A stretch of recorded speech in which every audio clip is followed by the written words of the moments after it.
Football Universe. Manchester City diisukan terkena pelanggaran financial fair play. Jika terbukti benar, katanya mereka akan terkena hukuman yang salah satunya adalah pencopotan gelar Premier League yang didapatkan sejak tahun 2009. Apakah benar demikian? Apakah ini hanya berita yang dibesar-besarkan media saja? Berikut hasil penelusuran kami. Please like, komen, share, dan subscribe channel ini jika cerita-cerita sepak bola kami bermanfaat. Manchester City sedang menghadapi tuduhan pelanggaran financial fair play selama 13 tahun terakhir yang disampaikan oleh pihak operator Premier League. Setelah melakukan investigasi selama 4 tahun dari tahun 2019, maka pada Senin 6 Februari 2023, pihak operator Premier League memuat dugaan pelanggaran yang dibuat Manchester City. Ada sekitar 100 kasus pelanggaran yang dilakukan Manchester City yang dikategorikan di dalam 5 jenis pelanggaran. Adapun poin-poin pelanggaran tersebut adalah sebagai berikut. Poin pelanggaran pertama adalah tentang informasi keuangan yang akurat yang diperlukan terkait dengan pendapatan, termasuk penghasilan dari sponsor, pihak terkait, dan biaya operasionalnya. Pelanggaran ini dilakukan Manchester City pada musim 2009-2010 hingga 2017-2018. Di poin ini ditemukan, ternyata pihak Manchester City memalsukan sponsor yang ada. Jadi ada beberapa nama sponsor yang sebenarnya tidak memberikan dana sama sekali dan hanya dipakai namanya untuk memenuhi persyaratan financial fair play. Padahal semua dana yang seakan-akan diberikan sponsor tersebut berasal dari pemilik Manchester City sendiri, yaitu Prince Mansour dari Abu Dhabi Group. Poin kedua adalah tentang persyaratan bagi klub untuk memasukkan perincian lengkap remunerisasi manajer dan pemain dalam kontrak yang relevan. Pelanggaran untuk perincian manajer terjadi di musim 2009-2010 hingga 2012-2013. Sementara untuk pemain terjadi di musim 2010-2011 hingga 2015-2016. Di poin ini Manchester City diduga telah melakukan pemalsuan biaya transfer pemain, gaji pemain, serta tunjangan pemain demi memenuhi syarat financial fair play. Di samping pemain, biaya ofisial dan pelatih juga menjadi sorotan. Hal ini dikarenakan Manchester City memiliki anggaran yang tidak terbatas, sehingga agar mendapatkan pemain incaran mereka harus mengakali peraturan finansial ini. Poin ketiga, aturan Premier League mewajibkan klub anggota untuk mematuhi peraturan UEFA, termasuk peraturan perizinan klub UEFA dan peraturan financial fair play.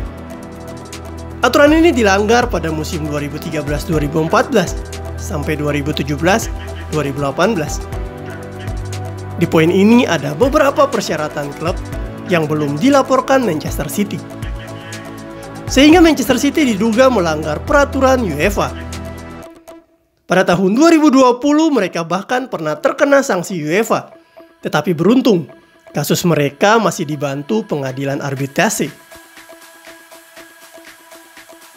Poin keempat adalah berupa dugaan pelanggaran terkait dengan aturan profitabilitas dan keberlanjutan IPL yang dilakukan di musim 2015-2016 hingga 2017-2018. Di sini sepertinya pihak Manchester City juga memalsukan laporan profit yang mereka dapatkan agar terhindar dari pemotongan finansial untuk Premier League.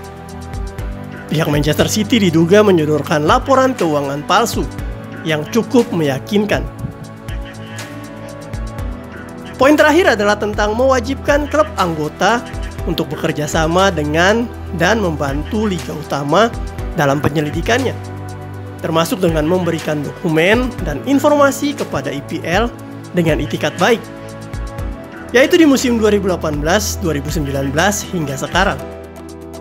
Manchester City memang pernah dapat teguran keras dari pihak operator IPL dan meminta mereka agar benar-benar transparan akan hal ini. Tetapi sepertinya mereka kembali melakukan pelanggaran. Karena hal ini sudah termasuk kasus pelanggaran berat, maka kasus Manchester City ini akan ditangani secara tertutup oleh Independent Commission alias Komisi Independen. Komisi ini baru akan dibentuk dan diisi dengan anggota-anggota netral yang tidak berpihak siapapun. Menurut laporan Premier League per 6 Februari, komisi independen tersebut akan diisi oleh sejumlah perwakilan liga dan perwakilan dari pihak klub. Hingga hari ini, pembentukan komisi independen masih berlangsung. Jadi kemungkinan proses kasus Manchester City ini akan berjalan panjang. Lalu jika terbukti bersalah, apa saja hukuman yang akan diberikan untuk Manchester City? Menurut aturan Premier League, ada sejumlah potensi hukuman untuk kasus berat seperti yang dituduhkan terhadap Manchester City. Mulai dari pengurangan poin hingga ancaman dikeluarkan dari liga. Pengurangan poin akan diaplikasikan pada musim terkait, yaitu pada musim kasus pelanggaran tersebut dilakukan. Selain itu, ada beberapa opsi hukuman yang bisa dijatuhkan oleh komisi independen diantaranya. Larangan bermain di Liga Inggris selama beberapa musim. Didegradasi ke kasta 2 atau 3. Pengurangan poin, mengulangi lagi laga-laga yang kontroversial. Melarang pembelian dan penjualan pemain, membayar denda finansial, sampai pada laga tanpa penonton. Dan beberapa juga opsi hukuman yang akan dipikirkan selanjutnya.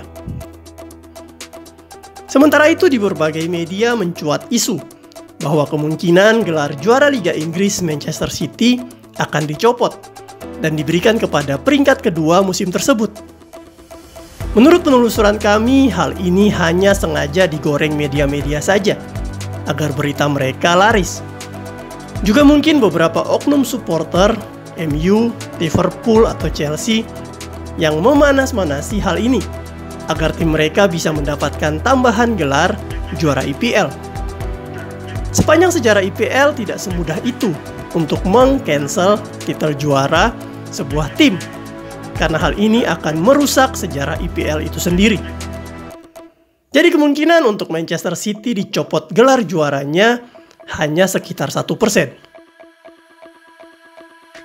Kasus ini sendiri tentunya akan melibatkan banyak pihak dalam investigasi dan akan memakan waktu 1 atau 2 musim kompetisi. Jika terbukti bersalah juga, pihak Manchester City dapat melakukan banding dan tuntutan balik. Untuk Liga Inggris musim ini tetap berjalan seperti biasa, dan Manchester City tetap diperbolehkan bermain seperti biasa. Tetap fokus untuk perburuan gelar, karena saat ini mereka di posisi kedua. Dan mereka juga masih bisa mendaftarkan pemain-pemain yang baru ditransfer kemarin. Pihak operator IPL juga menghimbau kepada semua fans di seluruh dunia agar tidak termakan isu-isu yang digoreng media, tetapi selalu membaca pernyataan resmi di situs premierleague.com.